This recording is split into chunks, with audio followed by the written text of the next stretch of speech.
दोस्तों UPSC, EPFO, APFC exam की जो प्रिपरेशन है ये काफ़ी लंबी है और काफ़ी डिमांडिंग है। और इस प्रिपरेशन में अगर आप ऑन द ट्रैक बने रहना चाहते हैं तो आप लोगों को 2 गाइडिंग लाइट्स का हमेशा इस्तेमाल करना पड़ेगा। ये गाइडिंग लाइट्स कौन सी हैं?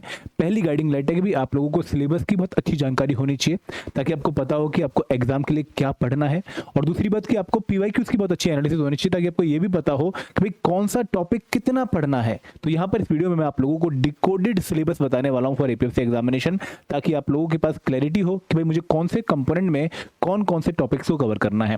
दोस्तों अगर आप ऑलरेडी एपीएफसी एग्जाम की तैयारी कर रहे हैं, अगर आपके पास ऑलरेडी डिकोडेड सिलेबस है तो आप ये वीडियो स्किप कर सकते हैं। बट अगर आप पहली बार प्रिपरेशन में कूदे और आप इस एग्जाम का डिकोडेड सिलेबस जानना चाहते हैं तो वीडियो आपके लिए है। लेकिन आगे बढ़ने से पहले मैं आप लोगों से रिक्वेस्ट करूंगा कि हमने आपके लिए इंडिपेंडेंस वीक के उपलक्ष्य में एक इंडिपेंडेंस सेल लगा दी है। इस सेल में आप हमारे यूपीएससी ईपीएफओ कोर्सेज में 55% का डिस्काउंट अवेल कर सकते हैं। आप लोगों के डिस्काउंट हमारे तीनों courses, master course, special subject course और टेस्ट सीरीज तीनों पे मिलेगा। और ये डिस्काउंट अवेल करने के लिए आपने कूपन कोड यूज करना है फ्रीडम, FREEDOM, सारे लेटर्स कैपिटल में है। और एक कूपन कोड जो है ये आपका आज से लेकर 15 तारीख तक वैलिड है। पहले हमने सेल 10 से 12 लगाई थी, बट कुछ लोगों की रिक्वेस्ट थी कि सर इस सेल को थोड़ा और एक्सटेंड कर दो, तो हमने इसको एक्सटेंड कर दिया आप लोगों की रिक्वेस्ट पे। अब आप इस पर्टिकुलर डिस्काउंट को यूज करके 15 अगस्त तक हमारे ऑल यूपीएससी ईपीएफओ कोर्सेज में 55% का डिस्काउंट अवेल कर सकते हैं। ठीक है, अब दोस्तों आगे बढ़कर शुरुआत करते हैं इस वीडियो की। हम क्या क्या डिस्कस करने वाले हैं? तो हम बात करने वाले हैं कि भाई यूपीएससी, ईपीएफओ, एपीएफसी एग्जाम के लिए आपको डिकोडेड सिलेबस की जरूरत क्यों पड़ रही है, क्यों मैं ये वीडियो बना रहा हूँ। क्या आपके पास डिकोडेड सिलेबस ऑलरेडी नहीं है? अगर नहीं है तो क्यों नहीं है, हम ये डिस्कस करेंगे। फिर हम बात करेंगे कि भाई इस पर्टिकुलर एग्जाम में हर कंपोनेंट का टॉपिक वाइज सिलेबस क्या आपको प्रिपेयर करना है। तो यहाँ पर आप लोगों को एग्जैक्टली पता लग जाएगा कि भाई हाँ मुझे ऑडिटिंग में ये प्रिपेयर करना है, इंश्योरेंस में ये प्रिपेयर करना है, अकाउंट्स में ये प्रिपेयर करना है, ताकि आप जो अपनी प्रिपरेशन करें तो आप स्टडी प्लान बना के उन पर्टिकुलर टॉपिक्स पे टिक मार्क लगा सके कि हाँ ये टॉपिक कंप्लीट हो गया है। फिर दोस्तों हम बात करने वाले हैं कि भाई इस पर्टिकुलर एग्जाम में जो सिलेबस यूपीएससी ईपीएफओ नोटिफिकेशन में मेंशन कर रखा है कि उसके अलावा भी हमें कुछ और प्रिपेयर करना पड़ सकता है। क्या कोई हिडन सिलेबस भी है, कुछ हिडन टॉपिक्स भी हैं, हम वो भी डिस्कस करेंगे। और फिर दोस्तों लास्ट में हम ये कवर करेंगे भाई क्या की टेकअवेज हम इस डिकोडेड सिलेबस से निकाल सकते हैं। तो हम बहुत अच्छे से एक्सटेंसिव डिस्कशन करेंगे। बट दोस्तों मैं आपको एक और डिस्क्लेमर देना चाहूंगा कि जो यहाँ पर मैं आप लोगों को डिकोडेड सिलेबस बताने वाला हूँ वो इंडिकेटिव सिलेबस है, एग्जॉस्टिव नहीं है। क्योंकि यूपीएससी, ईपीएफओ, एपीएफसी एग्जाम में यूपीएससी आपसे कई बार कुछ भी पूछ सकती है। तो आप लोगों को ये लगभग 90% सिलेबस में बता दूंगा यहाँ पर, बट 10% ऐसा स्कोप है कि आपको क्वेश्चन इनके अलावा भी किसी टॉपिक से देखने को मिल सकता है। ठीक है, हम उस पर्टिकुलर पॉसिबिलिटी को बिल्कुल इग्नोर नहीं कर सकते। अब दोस्तों शुरुआत करते हैं हमारे आज के सेशन की। तो हमारा सबसे पहला टॉपिक है कि हमें क्यों जरूरत पड़ रही है यूपीएससी, ईपीएफओ, एपीएफसी एग्जाम के डिकोडेड सिलेबस की। तो जब आप सिलेबस देखना चाहते हो तो आप कहाँ पर जाते हो? सिलेबस देखने आप लोग जाते हो ईपीएफओ, एपीएफसी की नोटिफिकेशन पे। तो नोटिफिकेशन में आप लोगों को निराशा इसलिए हाथ लगेगी क्योंकि यहाँ पर आपको डिकोडेड सिलेबस नहीं दिया गया है। यहाँ पर आपको नोटिफिकेशन में सिर्फ और सिर्फ कंपोनेंट्स के नाम बताए गए हैं कि भाई आपको जनरल इंग्लिश प्रिपेयर करना है, आपको Indian culture, heritage, freedom movement and current affairs prepare करने हैं, आपको पॉपुलेशन डेवलपमेंट, ग्लोबलाइजेशन, क्योंकि पुराना सिलेबस है तो ये आपका डेवलपमेंटल इशू हो चुका है, आपको ये प्रिपेयर करना है, आपको governance and constitution of India prepare करना है। याद रखिएगा कि यहाँ पर अब आपका डेवलपमेंटल इशू वाला पार्ट है। फिर present trends in Indian economy आपने प्रिपेयर करना है, आपको accounts, auditing, industrial relation, labour law, insurance prepare करना है, आपको कंप्यूटर एप्लीकेशन की नॉलेज प्रिपेयर करनी है, जनरल साइंस प्रिपेयर करनी है, math, stat and general mental ability यानी कि रीजनिंग प्रिपेयर करनी है, और आपको सोशल सिक्योरिटी प्रिपेयर करनी है। तो यहाँ पर आप लोगों को यही जो टॉपिक्स के सिलेबस के कंपोनेंट्स के नेम है वही दिखाई देंगे इस पूरे नोटिफिकेशन में। इन पर्टिकुलर कंपोनेंट्स में आपने फर्दर क्या पढ़ना है ये आप लोगों को इस नोटिफिकेशन में नहीं देखने को मिलेगा। तो आपको ये नहीं पता लगेगा कि भाई जनरल इंग्लिश में क्या पूछेंगे, ग्रामर पूछेंगे, वोकैबुलरी पूछेंगे, रीडिंग कंप्रेhension से ही क्वेश्चन आएंगे, ये आपको आइडेंटिफाई यहाँ से नहीं हो पाता है। तो इसलिए जरूरत है हमें डिकोडेड सिलेबस की, ताकि हमें एग्जैक्टली पता हो कि हर कंपोनेंट के अंदर हमें क्या क्या पढ़ना है। क्लियर है? अब आगे बढ़ते हैं। अब दोस्तों बात करते हैं कि हर कंपोनेंट का टॉपिक वाइज डिकोडेड सिलेबस क्या है। तो सबसे पहले हम स्टार्ट करते हैं Indian culture, heritage and freedom movement. अब जो आप इस कंपोनेंट का नाम सुनते हैं तो यहाँ पर आपको 2 सब कंपोनेंट दिखाई दे रहे हैं। एक है इंडियन कल्चर एंड हेरिटेज जो कि बेसिकली इंडियन कल्चर है, और दूसरा है फ्रीडम मूवमेंट। अब फ्रीडम मूवमेंट का मतलब क्या है? Modern history. अगर हम बिल्कुल वर्ड बाय वर्ड जाएं तो यहाँ पर इंडियन कल्चर का जो डिकोडेड सिलेबस है वो है इंडियन आर्किटेक्चर, इंडियन पेंटिंग्स। यहाँ पर आर्किटेक्चर में आपको हड़प्पन सिविलाइजेशन से लेकर टिल मॉडर्न आर्किटेक्चर, ल्यूटियंस तक आपको सारी चीजें कवर करनी है। आपको गुप्ता एम्पायर, आपको मुगल एम्पायर, आपको जो है साउथ के जितने भी हमारे डिफरेंट एम्पायर्स हैं, विजयनगरा वगैरह या फिर होयसाला, चोला, इन सब के आपको आर्किटेक्चर प्रिपेयर करना है। इवन आपको temple architecture, stupa architecture, cave architecture, हर आर्किटेक्चर इंडिया का जो है from Harappan civilisation till present वो आपको कवर करना है। फिर दोस्तों पेंटिंग्स, जहाँ पर आपको जो लोकल पेंटिंग्स है वो भी कवर करनी है, कलमकारी वगैरह, आपको मुगल पेंटिंग्स कवर करने हैं, उनके फीचर्स वगैरह कवर करने हैं। और हर साल एक क्वेश्चन पेंटिंग से आ ही रहा है, तो आपको ये टॉपिक अच्छे से कवर करना है। इंडियन डांसेस, जहाँ पर हम क्लासिकल डांसेस 8 पढ़ते हैं, भरतनाट्यम हो गया, ठीक है, कुचिपुड़ी हो गया, देन आपके और भी बहुत सारे डांसेस जो आपको कवर करने हैं। म्यूजिक के बारे में पढ़ते हैं, कार्नेटिक म्यूजिक, हिंदुस्तानी म्यूजिक, हैंडीक्राफ्ट के बारे में आपको पढ़ना है, आपको रिलीजन के बारे में पढ़ना है, जहाँ पर यूपीएससी हमेशा एक क्वेश्चन पूछता है। और रिलीजन में भी आप लोगों को बुद्धिज्म और जैनिज्म बहुत अच्छे से पढ़ना है। देन दोस्तों फिलोसफी, जो हमारे 6 स्कूल ऑफ फिलोसफी हैं वो आपको कवर करने हैं। फिर fairs and festival, local festival बहुत सारे इंडिया में मनाए जाते हैं डिफरेंट सीजन्स के हिसाब से, वो आपको कवर करने हैं। वर्ल्ड हेरिटेज साइट्स, जहाँ पर आपको इंटेंजिबल हेरिटेज साइट्स भी कवर करनी है, टेंजिबल हेरिटेज साइट्स भी कवर करनी है। कुछ मिसलेनियस टॉपिक्स हैं। फिर आर्कियोलॉजिस्ट के बारे में आपको पढ़ना है, तो ये आपका कल्चर का सिलेबस है। अगर मैं हिस्ट्री की बात करूं तो फ्रीडम मूवमेंट मतलब मॉडर्न हिस्ट्री, तो यहां पर आपको डिक्लाइन ऑफ मुगल्स या फिर एडवेंट ऑफ यूरोपियन से लेकर टिल जो हमारी इंडिपेंडेंस है वहां तक सारी चीजें कवर करनी है। तो आपको बेसिकली अगर मैं ब्रॉड बताऊं तो 1707 यानी कि औरंगजेब की डेथ से लेकर 1947, तो ये आपको लगभग 340 साल प्रिपेयर करने हैं फॉर मॉडर्न हिस्ट्री। बट दोस्तों यहाँ पे मैं आपको ये भी बताना चाहूंगा कि भले ही इन्होंने फ्रीडम मूवमेंट मेंशन कर रखा है, बट देयर आर चांसेस कि ये आपसे क्वेश्चन एंशिएंट और मिडिवल के पूछ सकते हैं। कैसे पूछ सकते हैं? क्योंकि इन पर्टिकुलर कल्चर रिलेटेड एस्पेक्ट से रिलेटेड जो पॉलिटिकल एस्पेक्ट्स हैं वो भी कई बार लिंक हो जाते हैं। तो आपको एंशिएंट हिस्ट्री की थोड़ी बहुत एवरेज नॉलेज होनी चाहिए, बहुत डीप में आपको उसको नहीं पढ़ना है, ठीक है। तो ये आपका ब्रॉड सिलेबस है, डिकोडेड सिलेबस है for Indian culture, heritage and freedom movement. और यहाँ पर मैंने आपको फ्रीडम मूवमेंट वाला जो सिलेबस है उसको भी ब्रॉड तोड़ के दे दिया है कि decline of Mughal, advent of European, rise of British in India, जहां पर आप डिफरेंट बैटल्स वगैरह कवर करते हैं। फिर revolt of 1857, socio religious reform movement, formation of INC, moderate, extremist and Swadeshi movement, major events from 1908 to 1947, जहां पर आप गांधी मूवमेंट्स वगैरह सब कुछ कवर करते हैं। फिर फेमस पर्सनैलिटीज जो पे आप बाल गंगाधर तिलक, राजा राम मोहन राय, इनको कवर करते हैं। फिर कुछ मिसलेनियस टॉपिक जैसे आप हमारी बहुत सारी जो पीजेंट मूवमेंट है या फिर हमारी जो ट्राइबल मूवमेंट्स हैं उनको आप कवर करते हैं, ठीक है। आगे बढ़े, नेक्स्ट कंपोनेंट है governance and constitution of India. अब देखो यहाँ पर आपको लग रहा होगा कि भाई क्या यूपीएससी, ईपीएफओ, एपीएफसी एग्जाम में गवर्नेंस भी हमें पढ़ना पड़ेगा, हमें अकाउंटेबिलिटी, ट्रांसपेरेंसी, ठीक है, ये सब पढ़ना पड़ेगा, सिटीजन चार्टर वगैरह। नहीं, आपको गवर्नेंस यहाँ पर नहीं पढ़ना है, आपको सिर्फ Indian polity, constitution of India ही पढ़ना है। और यहाँ पर सिलेबस क्या है, यहाँ पर आप स्टार्ट करेंगे historical background of Indian constitution से, फिर आप आएंगे मेकिंग ऑफ इंडियन कॉन्स्टिट्यूशन पे, फिर आप आएंगे फीचर्स ऑफ इंडियन कॉन्स्टिट्यूशन पे, फिर आप प्रेम्बल पढ़ेंगे, फिर आप अमेंडमेंट ऑफ इंडियन कॉन्स्टिट्यूशन पढ़ेंगे। तो बेसिकली आपका कॉन्स्टिट्यूशन फ्रेमवर्क वाला पार्ट है जो कि एग्जाम के लिए इंपॉर्टेंट है। फिर आप भारत के स्टेट्स में, भारत जो है इंडियन यूनियन, इसमें जो डिफरेंट स्टेट्स हैं उनकी फॉर्मेशन कब हुई और कैसे हुई ये आप कवर करेंगे। फिर आप इंडिया की सिटीजनशिप के बारे में पढ़ेंगे जहां पर आप आर्टिकल 5 to 11 कवर करते हैं। फिर दोस्तों आता है पॉलिटी का एक बहुत important topic, fundamental rights, DPSPs and fundamental duties. और इस पर्टिकुलर टॉपिक से आपको एग्जाम में पक्का एक क्वेश्चन देखने को मिलता है। तो यहाँ पर आप आर्टिकल 12 से लेकर आर्टिकल 51A कवर करते हो। फिर आता है सेंटर स्टेट रिलेशन, जो कि नॉलेज पॉइंट ऑफ व्यू से काफी इंपॉर्टेंट है। आपको इंडिया के स्टेट्स और इंडिया की यूनियन के बीच में कैसे एडमिनिस्ट्रेटिव रिलेशन है, एग्जीक्यूटिव रिलेशन है, लेजिस्लेटिव रिलेशन है, आपको कवर करना पड़ता है। फिर आपको zonal council, inter state council हो गई, इमरजेंसी प्रोविजन हो गए, वो आप यहाँ पर कवर करते हैं। फिर दोस्तों एग्जीक्यूटिव इन इंडिया में आप 2 तरह के एग्जीक्यूटिव कवर करते हैं, जहां पे सबसे पहले हैं आपके यूनियन एग्जीक्यूटिव और दूसरे हैं स्टेट एग्जीक्यूटिव। अब यूनियन एग्जीक्यूटिव में आप क्या क्या पढ़ते हैं? यूनियन एग्जीक्यूटिव में आप पढ़ते हैं प्रेसिडेंट के बारे में, वाइस प्रेसिडेंट के बारे में, प्राइम मिनिस्टर के बारे में, काउंसिल ऑफ मिनिस्टर के बारे में and attorney general of India के बारे में। और जब मैं बात करता हूँ स्टेट एग्जीक्यूटिव की, तो वहां पर एक एग्जीक्यूटिव कम हो जाता है। वहां पर आप गवर्नर पढ़ते हैं, चीफ मिनिस्टर पढ़ते हैं, स्टेट काउंसिल ऑफ मिनिस्टर पढ़ते हैं, एडवोकेट जनरल ऑफ स्टेट पढ़ते हैं, ठीक है। तो ये आपका एग्जीक्यूटिव इन इंडिया वाला पार्ट है। लेजिस्लेचर में आपके 2 टॉपिक आ जाते हैं, जहां पर आप इंडियन पार्लियामेंट पढ़ते हैं और दूसरा आप पढ़ते हैं स्टेट लेजिस्लेचर्स, ठीक है, जहां पर स्टेट लेजिस्लेटिव असेंबली भी आती है और स्टेट लेजिस्लेटिव काउंसिल भी आती है। फिर दोस्तों आप जुडिशरी में सुप्रीम कोर्ट, हाई कोर्ट और सबऑर्डिनेट कोर्ट पढ़ते हैं। इसके अलावा अगर आप डीप में जाना चाहें तो आप लोकपाल, ठीक है, सॉरी लोकपाल नहीं, जो लोकल हमारी एक्ट है नालसा वगैरह, national authority for legal service, national जो हमारी लीगल सर्विस अथॉरिटी है, जिसके अकॉर्डिंग हमारा सालसा वगैरह भी कवर होता है, वो आप यहाँ पर कवर करेंगे। फिर आप बहुत सारी कॉन्स्टिट्यूशनल बॉडीज कवर करेंगे, जहाँ पर आप बेसिकली पढ़ते हैं election commission of India, union public service commission, ठीक है, national commission for schedule caste, national commission for schedule tribe, national commission for backward classes, ठीक है, special officer for linguistic minority, CAG, ठीक है, ये सब आपके यहाँ पे टॉपिक आएंगे। फिर आपकी कुछ नॉन कॉन्स्टिट्यूशनल बॉडीज हैं जहाँ पर आप बेसिकली कवर करते हैं, NHRC हो गया, इलेक्शन इंफॉर्मेशन कमीशन हो गया, लोकपाल हो गया, लोकायुक्त हो गया, नीति आयोग हो गया, वो यहाँ पर आप कवर करेंगे। फिर लोकल गवर्नमेंट में आप 2 टॉपिक कवर करते हैं, म्यूनिसिपैलिटीज एंड पंचायत, और फिर आप कुछ मिसलेनियस टॉपिक की हमारी यूनियन टेरिटरीज की किस तरीके से एडमिनिस्ट्रेशन होती है, ठीक है, जम्मू कश्मीर का क्या स्टेटस है इस टाइम पर, तो आप यहाँ पर कवर कर लेंगे।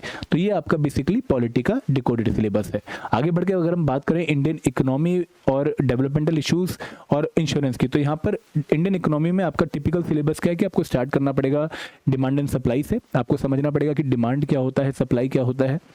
फिर आपको कैसे हम भारत में मेजरमेंट ऑफ ग्रोथ करते हैं, या फिर ओवरऑल वर्ल्ड लेवल पे GDP क्या होता है, GNP क्या होता है, NNP क्या होता है, फैक्टर कॉस्ट क्या होती है, मार्केट प्राइस क्या होता है, तो ये आप यहाँ पर बेसिक कवर करते हैं।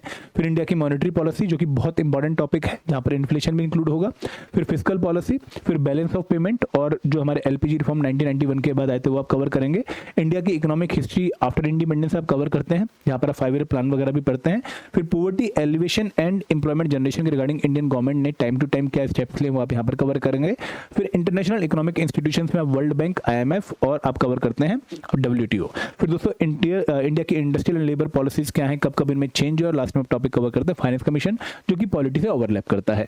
अगर मैं बात करूं इंश्योरेंस की, तो इंश्योरेंस में बेसिकली आप लोगों को प्रिंसिपल ऑफ इंश्योरेंस पढ़ना पड़ता है जो कि बहुत इंपॉर्टेंट है, हर बार यहीं से क्वेश्चन आते हैं।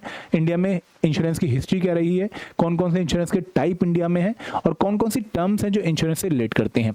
तो पहले टॉपिक था पॉपुलेशन डेवलपमेंट ग्लोबलाइजेशन, अभी टॉपिक चेंज होकर क्या हो गया है, डेवलपमेंटल इश्यूज। 2025 के सिलेबस में इस टॉपिक को चेंज कर दिए, क्या बना दिया गया है, डेवलपमेंटल इश्यूज। तो अब आपको ज्योग्राफी नहीं पढ़नी है, याद रखिएगा कि अब आपको ज्योग्राफी नहीं पढ़नी है, आपको पॉपुलेशन और एसोसिएटेड इश्यूज भी नहीं पढ़ने हैं, आपको ह्यूमन डेवलपमेंट वाला टॉपिक कवर करना है, अलॉन्ग विद डेवलपमेंट क्या होती है और उसके टाइप्स क्या होते हैं। तो मैं आपको ये सिलेबस इसलिए दिखा रहा हूँ कि अभी भी बहुत सारे बच्चे ऐसे हैं जिनको ये नहीं पता है कि ये टॉपिक चेंज हो गया है, तो आपको अब इस पर्टिकुलर टॉपिक को डिफरेंट तरीके से पढ़ना है, ठीक है। तो मैं एक बार दोबारा से रिपीट करता हूं कि इकोनॉमी और इंश्योरेंस में कोई चेंज नहीं है, लेकिन अगर मैं PDG की बात करूं तो इस सब्जेक्ट का नाम चेंज होकर डेवलपमेंटल इश्यूज हो गया है, और यहाँ पर आपको सिर्फ ह्यूमन डेवलपमेंट क्या होती है और उसके टाइप्स पढ़ने हैं, जो कि बेसिकली आपका इकोनॉमी में ही कवर हो जाएगा। अगर आपने इसको ढंग से यहाँ पर पढ़ रखा है, इकोनॉमी प्लस करंट अफेयर इस पर्टिकुलर कंपोनेंट को आपका कवर कर लेती है। आगे बढ़ते हैं, अब दोस्तों बात करते हैं क्वांट, रीजनिंग और स्टैट की। अगेन एक बहुत इंपॉर्टेंट एरिया, इस पर्टिकुलर स्लाइड से आपको पेपर में लगभग 15 क्वेश्चन देखने को मिलेंगे। तो क्वांट में जो सिलेबस है जो कि बेसिकली आपका और एग्जाम से, बहुत सारे एग्जाम से ओवरलैप होता है, तो यहाँ पर आप number system, simplification, LCM HCF, percentage, ratio, proportion, alligation mixture, profit loss, average, time distance, boat and stream, pipe and system, mensuration 2D 3D, probability, number system, कुछ ज्योमेट्री भी आती है, कई बार आपको लॉ के क्वेश्चन भी देखने को मिलेंगे। तो एक काफी एग्जॉस्टिव सिलेबस है जो आप लोगों को प्रिपेयर करना है। अगर मैं रीजनिंग की बात करूँ तो यहाँ पर sitting arrangement, ranking order, continuous letter series, dice, cube, cuboid, counting figure, clock, calendar, analogy, coding, decoding, alphabetic series, तो यहाँ पर भी काफी बड़ा सिलेबस है। और स्टेट में आपको बेसिक्स ऑफ स्टैटिस्टिक्स कि भाई आपका मीन क्या होता है, मूड क्या होता है, मीडियन क्या होता है, फिर sampling methods, measure of central tendency, measure of dispersion. But ये टॉपिक एग्जाम के लिए उतना इंपॉर्टेंट नहीं जितने कि बाकी 2 टॉपिक हैं। यहाँ से आपको हार्डली एग्जाम में एक ही क्वेश्चन देखने को मिलेगा, और कई बार तो एक क्वेश्चन भी नहीं आता है। आगे बढ़ते हैं, अब दोस्तों बात करते हैं इंग्लिश की।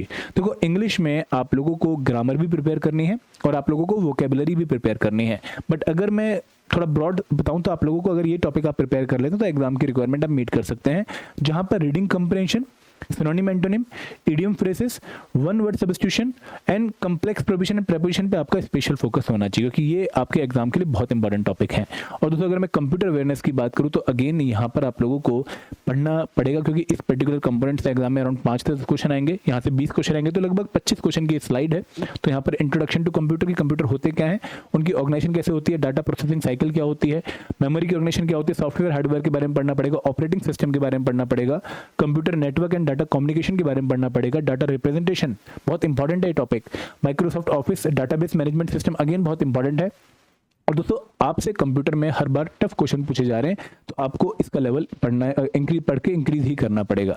आगे बढ़ते हैं। अगर मैं अकाउंटेंसी की बात करूं तो अकाउंटेंसी में आपके 20 टॉपिक हैं, जहां पर आपने शुरुआत करनी है इंट्रोडक्शन टू अकाउंटिंग से, then theory base of accounting, बहुत इंपॉर्टेंट टॉपिक है, एग्जाम का एक फेवरेट एरिया है और यहाँ पर यही कुछ टॉपिक्स आपका बेस बनाते हैं बाकी टॉपिक्स के लिए। Recording transactions, trial balance, bill of exchange, income statement, balance sheet, ratio analysis, cash flow statement, फिर आपके accounting transaction for share capital, important topic है। Accounting for bonus shares and right issues, ये थोड़ा कम important है। Buyback of share, कई बार exam में क्वेश्चन आ गया है। अकाउंटिंग स्टैंडर्ड्स में से आपको प्रॉपर्टी, प्लांट एंड इक्विपमेंट में स्पेशल फोकस करना है। फिर दोस्तों कुछ इंपॉर्टेंट टॉपिक कम है जो आप अवॉइड भी कर सकते हैं।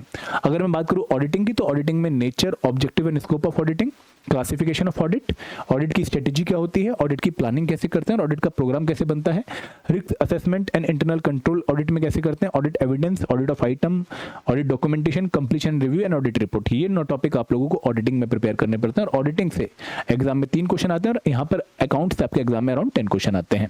अब दोस्तों अगर मैं बात करूँ आईआर एंड लेबर लॉ की, तो आईआर में आपको जो है basic overview of IR cover करना है कि आईआर होता क्या है, इंडिया में लेबर फोर्स किस तरह की है, ट्रेड यूनियन कौन कौन सी इंडिया में कैसे बनती हैं, कलेक्टिव बार्गेनिंग कैसे होती है इंडस्ट्री में डिसिप्लिन कैसे मेंटेन होता है by maintaining a harmonious relation between government, labour class and employ.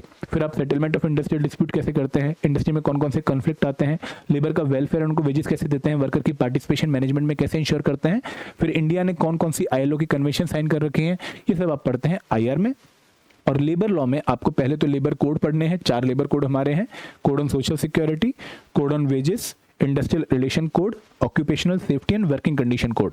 तो इस बार लेबर लॉ कम इंपॉर्टेंट है क्योंकि आपके जो सिलेबस में अब आप लोगों को लेबर कोड पे ही इंफेसिस देखने को मिलेगा, क्योंकि 21 नवंबर 2025 से लेबर कोड इंप्लीमेंट हो गए। बट अभी लेबर लॉ जो है रिपील नहीं हुआ, तो आपके लेबर लॉ इस टाइम भी इंपॉर्टेंट है। आप लोगों को इन 6 लेबर लॉज को बहुत अच्छे से प्रिपेयर कर लेना चाहिए, क्योंकि आपको बेसिकली क्वेश्चन तो लेबर कोड से देखने को मिलेगा, but there are limited chances कि आपको लेबर लॉ में कुछ क्वेश्चन देखने को मिलेगा। अगर वो मिलेंगे तो आपको इन्हीं 6 एक्ट से देखने को मिलेंगे, क्योंकि ये बहुत इंपॉर्टेंट है आपके। अगर हम पुराने सारे पीवाईक्यूज देख लें, ठीक है, तो आपको पहले लेबर कोड कवर करना है, अगर आपकी टाइम और एनर्जी बचती है फिर आपको इन पे जाना है। आगे बढ़े। अब दोस्तों अगर मैं सोशल सिक्योरिटी की बात करूं, तो सोशल सिक्योरिटी में आपका कुछ पोर्शन करंट अफेयर से ओवरलैप होता है। आप करंट अफेयर में बहुत सारी स्कीम्स पढ़ते हैं, अटल पेंशन योजना, national pension scheme, unified pension scheme, तो वो यहाँ पर आपकी कवर हो जाएंगी। प्लस आपको 6 एक्ट और कवर करने हैं, employ compensation act, employ state insurance act, EPF act, maternity benefit act of 1961 and payment of graduate. इस एक्ट को आप अवॉइड कर सकते हो कि इस बार इंपॉर्टेंट नहीं है, तो ये 5 एक्ट आपको अच्छे से फॉलो करने हैं। फिर दोस्तों जनरल साइंस में आपको basic physics, chemistry and biology पे फोकस रखना है। Health, nutrition, space technology, important technology से क्वेश्चन बहुत रेयर ही आते हैं, अगर आएंगे तो 1-2 आएंगे, वो भी करंट अफेयर बेस्ड होंगे। तो यहाँ पर आपको बेसिक फिजिक्स में motion, force, pressure, gravitation, work energy, power, wave theory, light, electricity, magnetism. Chemistry में matter, atoms, molecule, chemical bonding, periodic table, element mixture, compound and solution, chemical reaction, acid basis, ये topic prepare करने हैं। और biology में आपको basically human physiography और जो biology के बेसिक्स हैं, cells and tissues, kingdoms and आपके जो है जो फिजियोग्राफिक सिस्टम है ह्यूमंस के, circulatory system, muscular system, heredity, evolution, इन टॉपिक्स को आपको अच्छे से कवर करना है। फिर दोस्तों अगर मैं आगे बढ़ूं करंट अफेयर में, आपके वैसे तो बहुत सारे डायमेंशन है, बट कौन से डायमेंशन बहुत इंपॉर्टेंट है एग्जाम के लिए, government schemes, report and indices बहुत इंपॉर्टेंट है। फिर आपके जो इंटरनेशनल कॉन्फ्रेंस एंड समिट होते हैं बहुत इंपॉर्टेंट है। स्पोर्ट्स बहुत इंपॉर्टेंट है और अवार्ड्स एंड ऑनर, ये 5 डायमेंशन पे आपका स्पेशल फोकस होना चाहिए। एंड एग्जाम के लिए अगर आप एग्जाम से 6 महीने पहले तक करंट अफेयर प्रिपेयर कर लेते हो तो आप 80% एग्जाम की रिक्वायरमेंट मीट कर सकते हो। तो यहाँ पर करंट अफेयर काफी बच्चों को परेशान करते हैं, तो मैं यही कहूंगा कि बहुत सारे करंट अफेयर पढ़ने की बजाय इन 5 डायमेंशन करंट अफेयर को अच्छे से कवर कर लीजिए, प्लस 6 महीने करंट अफेयर कवर कर लीजिए, that will be more than enough for the exam. अब दोस्तों बात करते हैं कि कुछ हिडन टॉपिक्स हैं इस एग्जाम में। हाँ है दोस्तों, आपसे यूपीएससी कुछ ऐसे क्वेश्चंस पे, टॉपिक्स पे क्वेश्चन पूछ सकता है जो कि जनरली आप लोगों को एग्जाम के सिलेबस का पार्ट देखने को नहीं मिलेंगे। फॉर एग्जांपल आप लोगों को एंशिएंट मेडिवल हिस्ट्री से क्वेश्चन देखने को मिल सकता है, और खासकर वो जो न्यूज़ में है। तो अगर कोई आर्टिफैक्ट्स यूएसए ने हमें जो है वापस किए हैं, तो उस पर्टिकुलर आर्टिफैक्ट से रिलेटेड कौन सा एम्पायर था उससे रिलेटेड क्वेश्चन आपसे पूछ सकते हैं। फिर दोस्तों आप लोगों से फिजिकल ज्योग्राफी के रिगार्डिंग भी क्वेश्चन पूछ सकते हैं, बट यहाँ पर अगेन वही क्वेश्चन आएगा जो न्यूज़ में है। फॉर एग्जाम्पल अगर किसी रिवर में बाढ़ आ गई है और काफ़ी वो रिवर न्यूज़ में रही है बाढ़ की वजह से, तो आपसे क्वेश्चन पूछ सकते हैं उस रिवर के रिगार्डिंग कि भाई कहाँ से आती है, कौन सी इसकी ट्रिब्यूटरी है। तो आप ये नहीं कह सकते कि आपके सिलेबस में ये नहीं था, क्योंकि ये करंट अफेयर में था इसलिए आपका आ सकता है। फिर दोस्तों ऐसे ही environment and ecology based question, अगर वो करंट अफेयर में है, कोई COP है, ठीक है, कोई कन्वेंशन हमने साइन करी है, तो वो आपके एग्जाम का पार्ट बन सकती है। एंड दोस्तों इसके अलावा आप लोगों को ये सारी चीज़ें ध्यान रखनी कि आपको इनमें बाउंड्री क्या रखनी की, जो करंट अफेयर में वो आपको अच्छे से कवर करना है। मैं अगेन बार बार इस्तेमाल क्योंकि ये अपने आप में बहुत बड़े कंपोनेंट है, आप जितना चाहे उतना पढ़ सकते हैं, तो यहाँ पर इतना डीप में नहीं जाने की जरूरत है, आपको करंट अफेयर से इन चीज़ों को कवर कर लेना है। एंड दोस्तों लास्ट में मैं आपको कुछ की लर्निंग्स बताना चाहूँगा। पहली लर्निंग ये है कि भाई सिलेबस बहुत ज़्यादा है, आप लोगों ने देख भी लिया होगा कि भाई बहुत सारे कंपोनेंट हैं, बहुत बड़े बड़े टॉपिक्स हैं, तो आपको कंप्रेहेंसिव कवरेज के लिए अर्ली स्टार्ट करना ही पड़ेगा। नोटिफिकेशन और एग्जाम के बीच में आपको 4 महीने का गैप मिलता है और ये गैप इनफ नहीं है पूरी प्रिपरेशन करने के लिए, तो आपको इसलिए अर्ली स्टार्ट करना पड़ेगा। अगर आप पहले से तैयारी कर रहे हैं किसी और एग्जाम की, तो आपका सिलेबस ओवरलैप होगा, फिर आप थोड़ा टाइम जो है कम भी लगा सकते हैं। बट अगर आप बिल्कुल बिगिनर हैं तो आपको कंप्रेहेंसिवली प्रिपेयर करने के लिए एटलीस्ट 7 से 8 महीने लगेंगे ही लगेंगे। दूसरी बात दोस्तों कि सिलेबस बहुत वास्ट जरूर है लेकिन मैनेजेबल है। इस प्रिपरेशन को आप 3 पिलर में बांट सकते हैं। एक है quant, reasoning, English plus current affair, एक है GS कंपोनेंट और एक है स्पेशल कंपोनेंट। तो आप अगर तीनों कंपोनेंट्स को पर डे लेके चलते हैं तो आपका सिलेबस मैनेज हो सकता है, क्योंकि आप एक दिन में 3 पिलर्स पे इकट्ठी प्रिपरेशन कर रहे होंगे। तो तीसरा पॉइंट ये है कि आपको कुछ सब्जेक्ट्स के बीच में ओवरलैपिंग भी देखने को मिलेगी, जैसे इकोनॉमी में फाइनेंस कमीशन और पॉलिटी में फाइनेंस कमीशन ओवरलैपिंग है। अगर आप बात करें तो IR के कुछ टॉपिक्स पॉलिटी के साथ में जो है ओवरलैपिंग है, जहां पर आप देखेंगे कि वर्कर की पार्टिसिपेशन इन मैनेजमेंट, अब ये आपका आर्टिकल 43 भी आपका DPSP का भी पार्ट है, तो आर्टिकल 12 से लेकर आर्टिकल 51 आपके ओवरलैप करते हैं IR के साथ भी। और उसके अलावा आपको ये भी ध्यान रखना है कि आपका जो मेन टारगेट एग्जाम है उसके साथ आप पहले अपना ओवरलैपिंग सिलेबस चेक करिए, ताकि आपको पता हो कि भाई मैंने ये पढ़ लिया और ये और पढ़ना है। तो इस तरीके से आप प्लान को बना सकते हैं।